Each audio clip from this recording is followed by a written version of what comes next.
Reality shows aren't exactly known for their authenticity, and My Super Sweet 16 is no exception. According to at least one former Sweet 16er, the price tag is just about the only thing genuine in this series. You're invited to watch us unwrap all the behind-the-scenes details and lies about these big birthdays.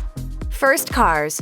From Cadillac Escalades and Hummers to custom Porsches and Mercedes-Benzes, are you even worthy of being on My Super Sweet 16 if your parents don't buy you a fancy car? Oh my god, I still want a Range Rover!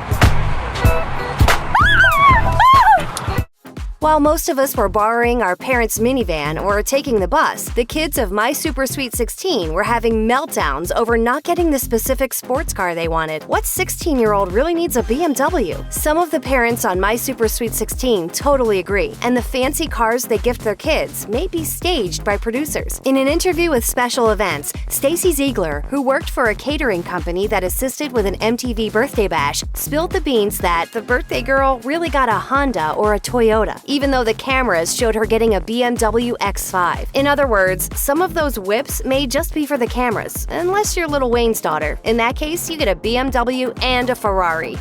Party crashers. My Super Sweet 16 makes distributing invitations a full-on spectacle, and there are always disappointed kids who don't receive a coveted invite because, well, what's an exclusive party if everyone can come? But parties get crashed, and sometimes MTV producers are in on the drama. Rapper J. Cole famously crashed one of MTV's My Super Sweet 16 parties while he was a college kid, and way too old to be attending some kid's 16th birthday party. The Big Bash was for Aaron Reed, the son of famed music exec L.A. Reid, and Cole said he was just hoping to rub elbows with some famous faces in the music industry. Looking back on that moment years later, Cole told MTV that he totally faked it for the cameras, and the cameras knew the whole time. And I was like, hey, we don't really know him, like, we just came, or whatever. And then, and then the girl's like, she's like, oh, no, it's okay, it's TV. The dramatic entrances.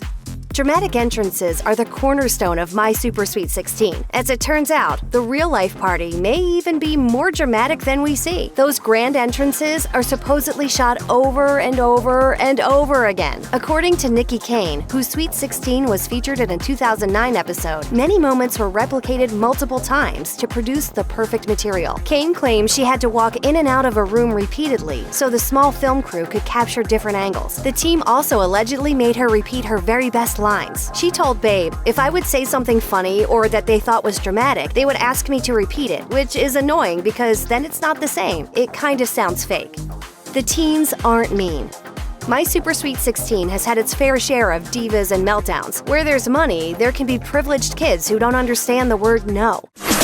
Mom, Dior is like clothes. From tantrums over birthday gifts to publicly shaming best friends over petty arguments, the teens in this reality show would fit right in with Regina George and her pink-clad plastics. At least, that's what MTV would like us to believe. Of course, those teenzillas are just ramping it up for the cameras. Party guest Lauren Hillen told the Houston Chronicle that the star of the party she attended looked really mean on the episode. But in real life, she's just worried about what everyone's going to think about her. She's scared everyone's going to hate her after this. This notion of acting salty for the cameras, but sweet behind the scenes, was corroborated by caterer Stacy Ziegler, who told Special Events that her client was actually very nice. Mild-mannered teens apparently just don't make for good TV. Behind-the-scenes manipulation. Admit it, you aren't very pleasant when you're tired. If the teens on My Super Sweet 16 look like actual nightmares, a huge part of that cranky attitude could be attributed to lack of sleep. That's right. MTV might be manufacturing divas through sleep deprivation. According to former Sweet 16er Nikki Kane, MTV didn't allow her enough downtime to get a good night's rest. She told Babe that MTV filmed from waking up to falling asleep. I would get 3 or 4 hours of sleep at the most. Sleep deprivation triggers intense emotions, the kind that might contribute to a spoiled teen's very public party meltdown. It's their birthday and they'll cry if they want to. Not exactly a documentary.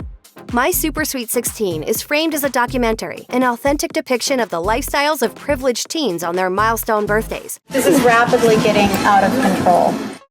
That's the reason one Houston Chronicle reporter claims they were barred from an MTV birthday bash. Apparently, the network thought it wouldn't be real if press attended the bona fide documentary shoot. MTV may be tossing around that documentary lingo loosely. As Nikki Kane told Babe, "It's all fake. Everything is scripted. You have to sit in a room and read off a script for like 8 hours." As fun as it is to watch, this series probably won't be earning a Pulitzer Prize for its groundbreaking realness anytime soon.